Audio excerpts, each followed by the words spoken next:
All right, so I'm live with Rust and PyTorch. The bindings here are right in front of us. You can see here, I've been playing around with these quite a bit. And this author is really pretty awesome, has been doing all kinds of good documentation. We can see some of the things that they've been doing. Now, one of the things I wanted to play around with was to try this in AWS. So I have an AWS environment here, right here. So AWS Cloud 9, all this stuff. And one of the things I wanted to play around with, and if I just do even a git pull, just make sure I have the latest code here for this Rust MLOps template, was if I go into an existing project where I used PyTorch, I should be able to play around with this a little bit. So let's see, PyTorch Rust Docker. Yeah, let's try this. Let's try the PyTorch Rust Docker. Let's do PyTorch Rust Docker. Now let's take a look at what this project does. And so we look at the cargo file. We got that rustbert. Now this, I don't know if I need the rustbert, but maybe I do. And then I see we have a main file here. What does this do? So hello world, pre-trained model. Okay, so we need to download the ResNet pre-trained model. So let's do that. Let's just say wget ot. Okay, we got that. This is here, ResNet. Oh, I guess I already had it downloaded. So we can just say rm ResNet. Now, what I can do as well is look at the make file. This all looks good. And we can say make install. And what I'm curious about here, now build-j1, I don't think I want that. I think I want 12 actually, because I want 16 because I have 16 core here, right? Because if I say H top, yeah, I got 16 cores. So we have a big beefy machine here. Let's use all the cores. Wait, unite cargo build. Why is it not doing this? Make file, cargo build. I don't know why it's using build-j1, but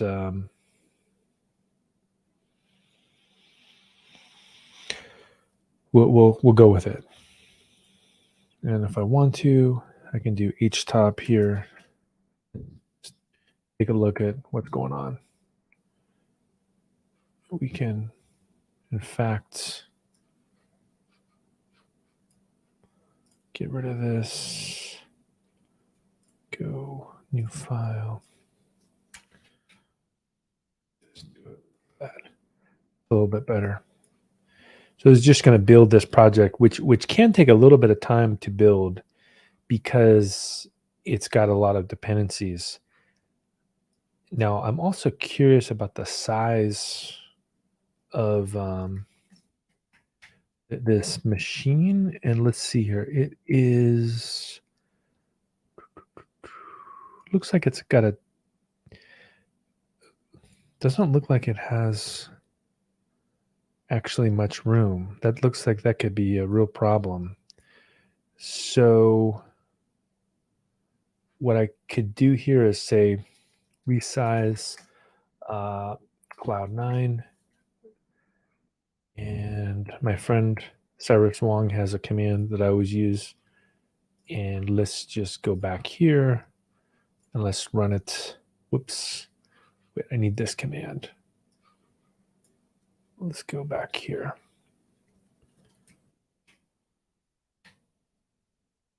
So hopefully that runs pretty quick. So it just makes it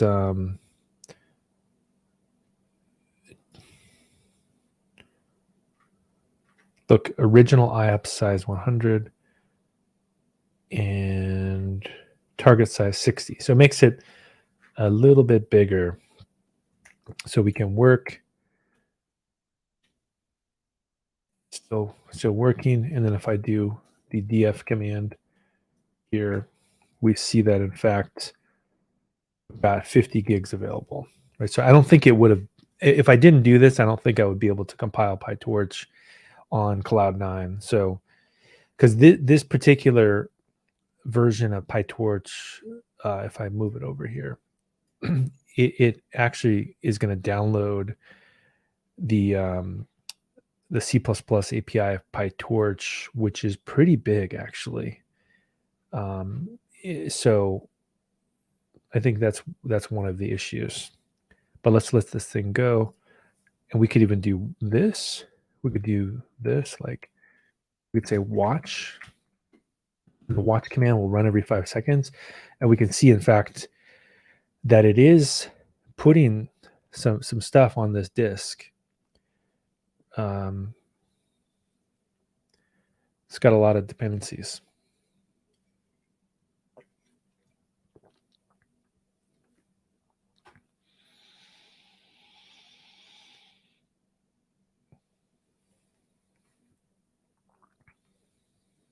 But anyway, we have room, so we should be good to go. Now, the other thing that I was going to check out with these bindings here was, I think wasn't I going to try to do a Docker file? PyTorch Rust. Oh, I was in the wrong directory. That's why. That's why I didn't change the build. But if we look at this, let's close all this. Let's close this. Let's close this. Let's look at this Docker file. So we see that cargo build. What I'm curious about is if this would even work, like this Docker file. So first I'm going to build it and just see what happens, because I would love to get a smaller version of a container that has PyTorch in it. And if we again look at the code that we're building, all it does is do it's a small little command line tool that uses the pre-trained model that is ResNet 18 to predict an image. And I think I need to, maybe I even have it. Yeah, there's a tiger here already. Uh-oh, we got some problems. So could not compile. I think I've had this before. Why would it not compile? Let's go back to my other projects. And if we look at the dev container, let's see what I did. There could be,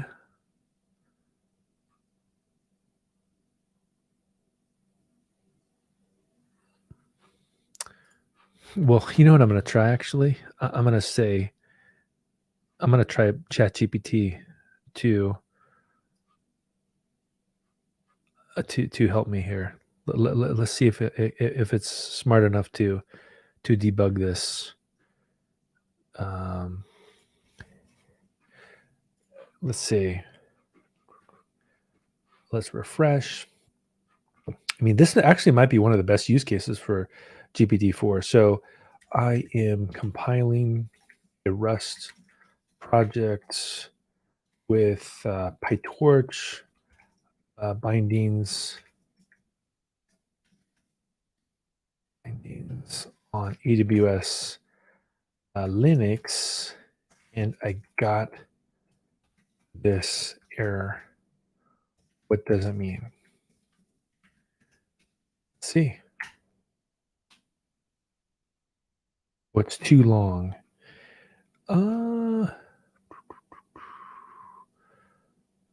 Make it shorter. Okay, let's make it a little bit shorter. So we probably care about the very end.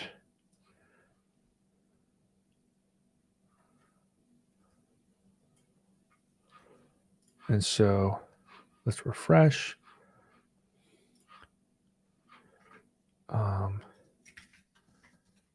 Is this compile error?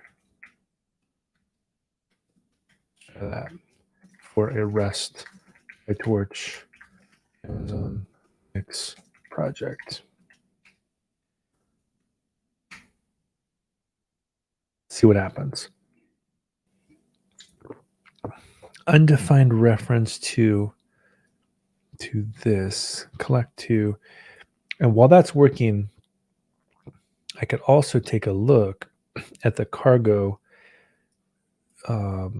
projects, the 2ML file, and this says TC. Now I don't know if I need Rustbird here. What is Rustbird getting me? I don't think I need that. And yeah, I'm not even using that. So I think I can take that one out for sure. That could be part of the problem. And also for TCH, let's double check what the latest version is. Wait, yeah, there's a way better version as well. There we go. So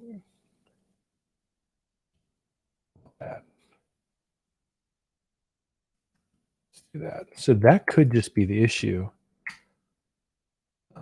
Wait.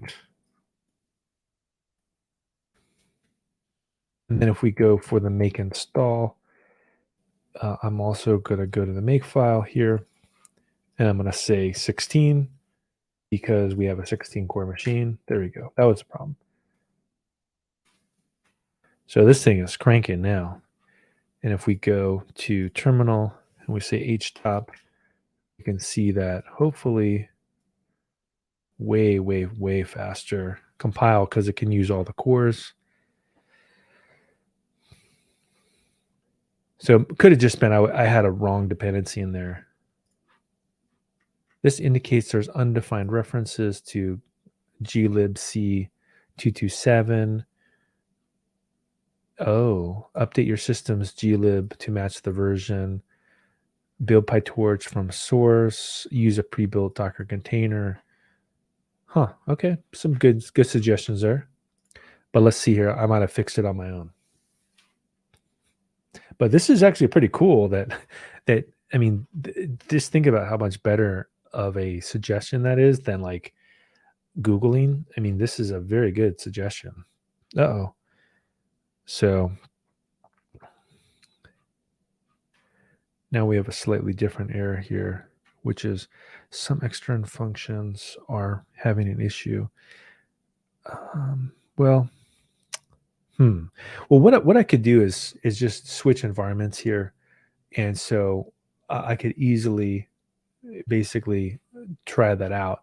So if we go through here and we go back to GitHub code spaces, and I just get rid of this environment for a second, other than to go to the cargo file and just steal these two things.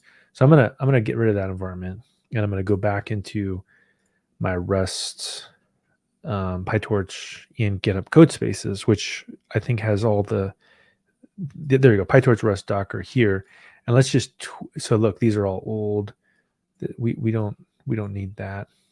So we can delete all this. This should be a lot better. And then we also can go to the make file, and we can go 16 cores. No, we can do 6 cores. And let's just do cd into PyTorch.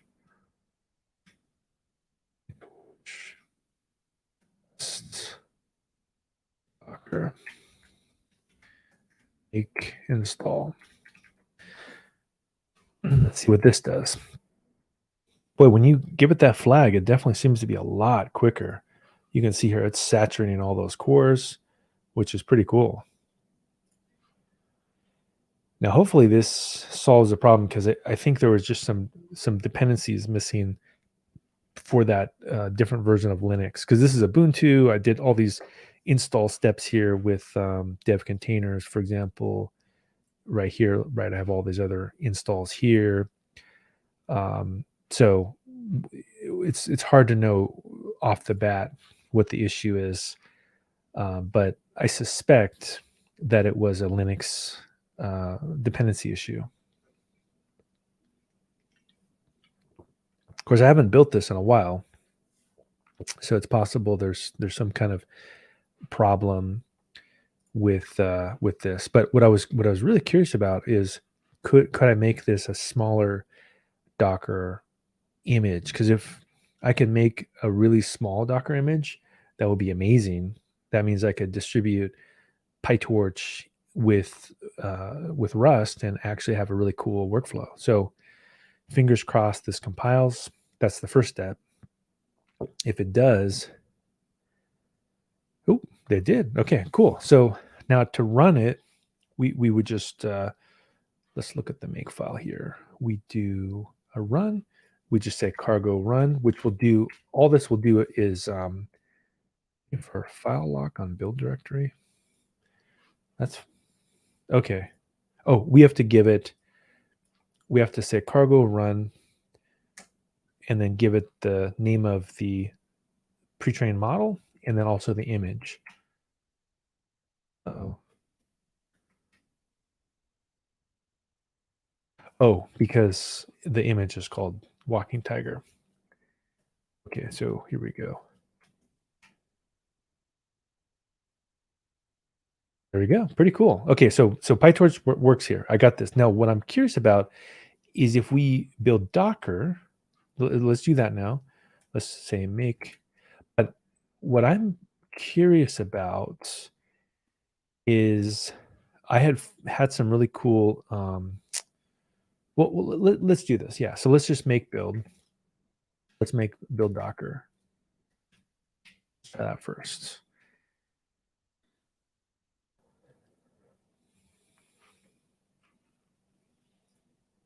Perfect.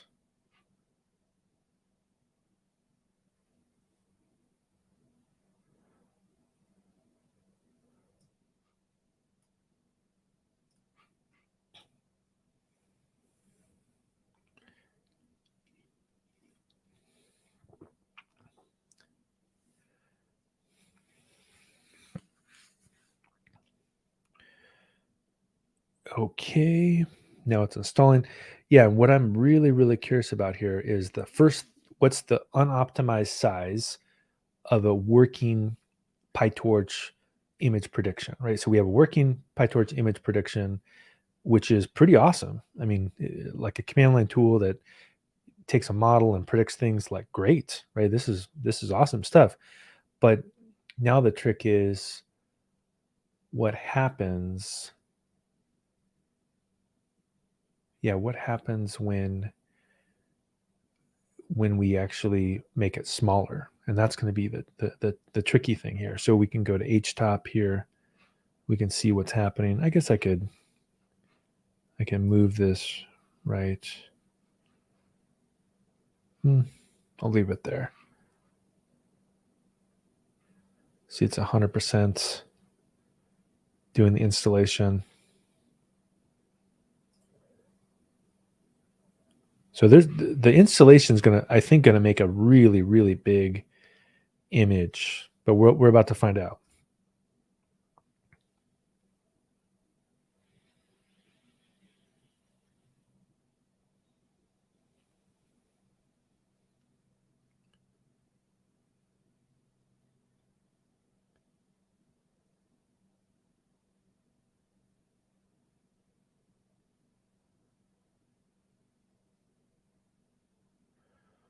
Okay.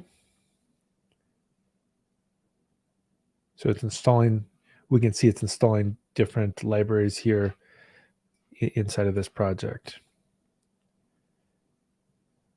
So again, what I'm curious about is what kind of optimizations can we do to this Docker file? First, I want to make it do work, but then could I copy some of the stuff that I did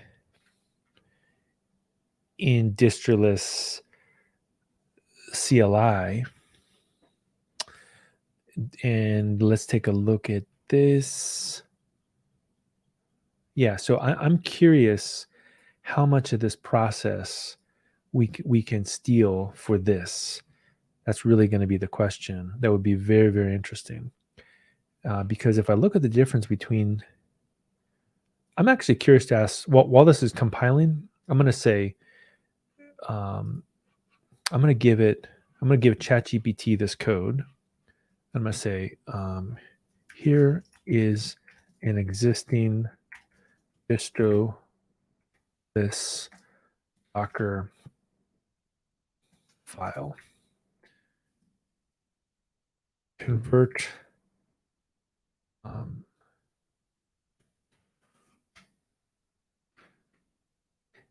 now, so I give it the context, and now what I'm going to say is I'm going to say, using that style, convert this Docker file to that. This is a 2-stage Docker file that builds a REST project that creates a minimal image. I mean, it's amazing how good GPT-4 is. The first stage uses the official REST. So now I'm going to say, can you use this style for my other Docker file below?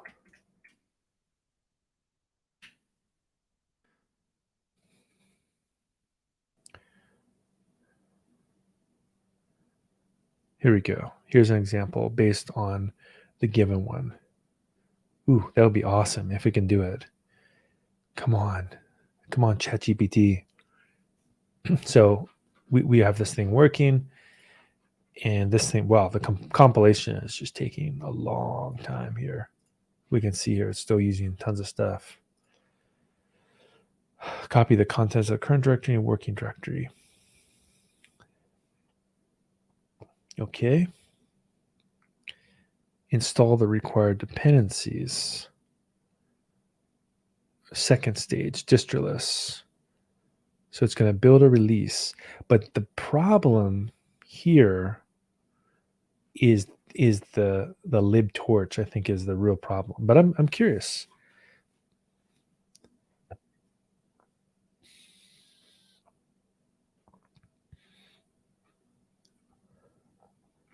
Set the entry point for the container. Well, let's I could try that. I'm very curious, actually. So we go back here. Okay, it built it. Now let's see what the size is. It's going to be just horrendous. Image ls. I mean, this is shocking, right? A 6 gigabyte. Well, first doesn't even work, right? So if we say Docker run and we say -sit -rm, we do Rust here, and then we say //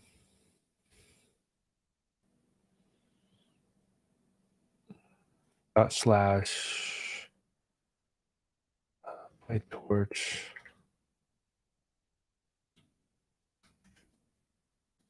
Rust Docker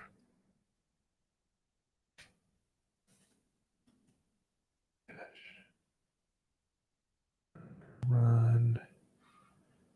Let me see what my other command was before distroless cout. We'll just copy something. Docker run. Oh, -it.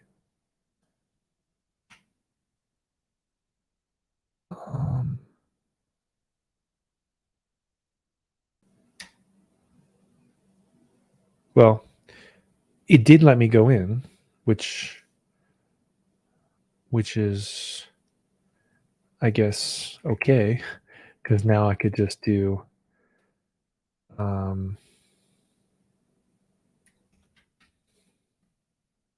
PyTorch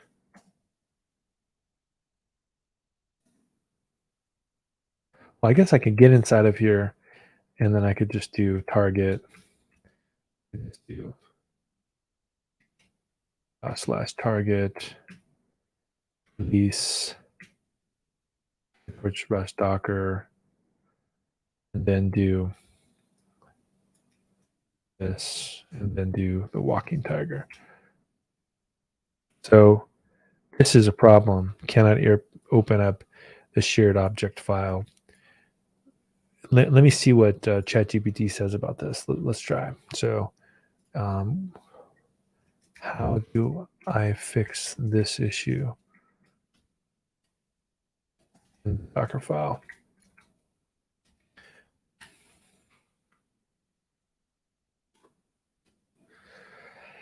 Let's see what it says. So there's still some issues with this, because the problem is the PyTorch library is going to getting this shared library is going to be an issue. Definitely one of the tricky things. Now, again, if we go here and we say Docker image ls, well, first of all, let's get out of here. We see Docker image ls, right? 6 GB is just horrendous. We could put this into the notes here, README, and just say the container run. You can also build it. What's curious though, so let's see the size. Size here. Let's say the size is huge. Now let's just double check here whether this will work or not. Oh, so it will work. Okay, so that was the problem. Docker run, and then I say cargo. So maybe this would work. Okay, so it does work if you use cargo. So it does work. The container does work. That's good. How do I fix this issue? It's thinking. It doesn't know how to think it. So I could try this. Regenerate.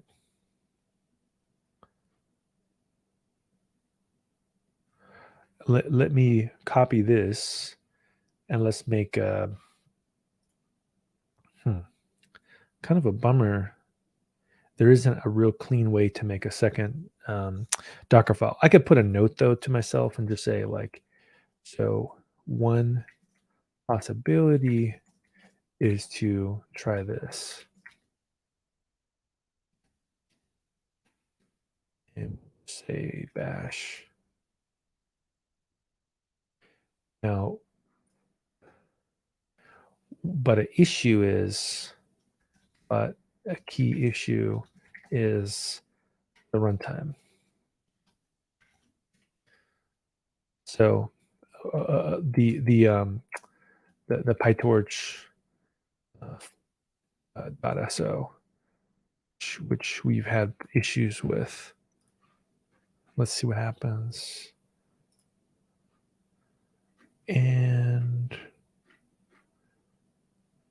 libtorch. Actually, I can stop this. Maybe it's too much for it to handle.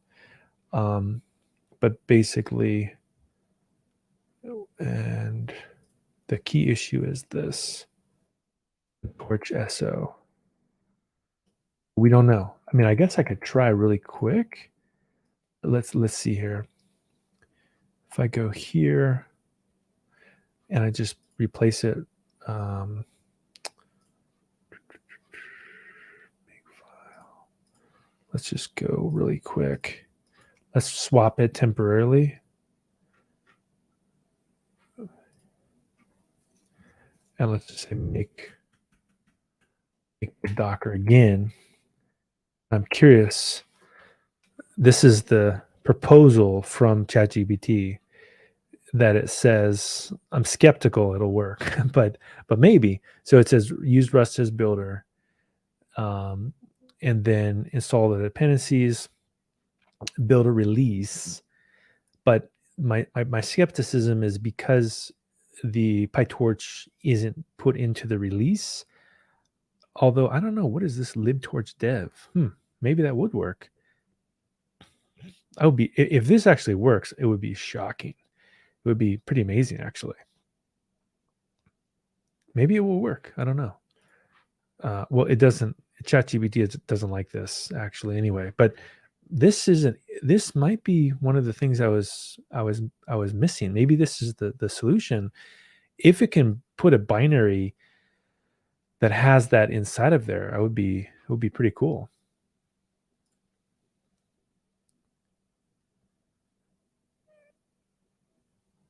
And again, if I look at the other project for distro list readme, is that I did something like this before. So let's just copy this.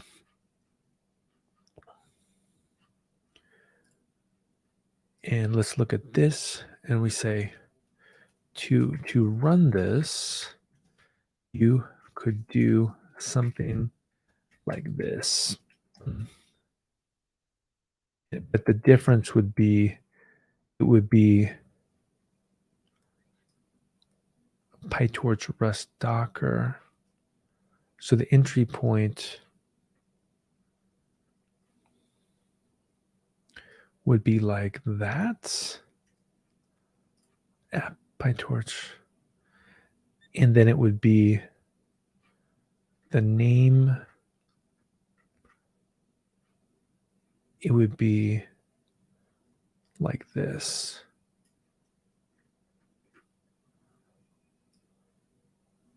I think it would be something like that, but I don't know. So now it's building a release, and who knows how long this could take. But and we don't know what that binary is like as well. But quite interesting to see if this could potentially work. And I guess I'll find out in a second. And we can do this. So to run it, the problem is when it creates that binary, I don't think that these files are going to exist. So that could be an issue that would make this approach fail. From builder. Now, unless, what does this do? App, unless that those files are copied in there, which maybe it is actually, because build release, copy the contents of the current directory. So maybe this will work actually. It would be shocking if this actually works.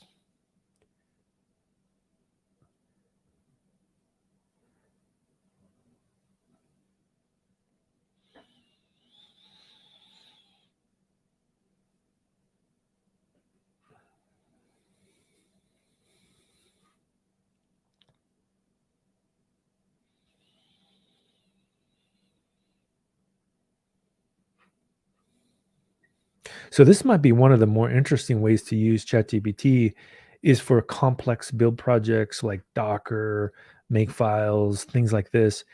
It really does seem like this could be a huge win because I'm asking for help with compiling PyTorch with Rust. I mean, inside of a Docker container that's distroless. I mean, this is complex. So this is definitely not an easy task to do here. And if ChatGPT was able to be, I mean, I think this is a pretty good test for it. The latest version is, this is something that requires some amazing level of skill, and I'm very curious if it will work. So compiling PyTorch, I'm also very curious what the size of this binary is. This will be quite interesting to check out.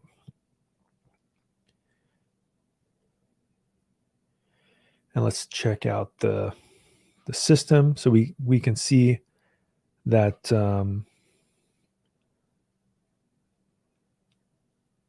compilation is using a lot of the cores, but this appears to be where it's going to take some time. Oh, there we go. Whoa. Oh, PyTorch Rust Docker. So it did do that. Failed to compute cache key. PyTorch Rust Docker not found.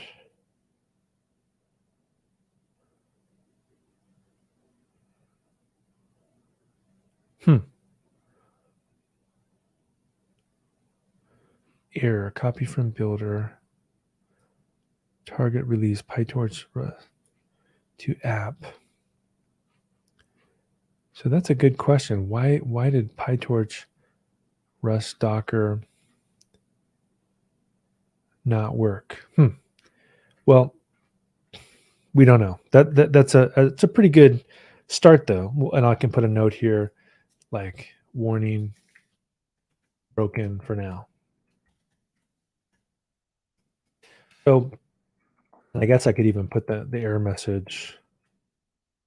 Oh, I got rid of the error message, unfortunately. But pretty interesting start to this. This is a complex project, and I'm going to keep working on it. Well, thanks for everybody that stayed tuned. I'll see you in a bit.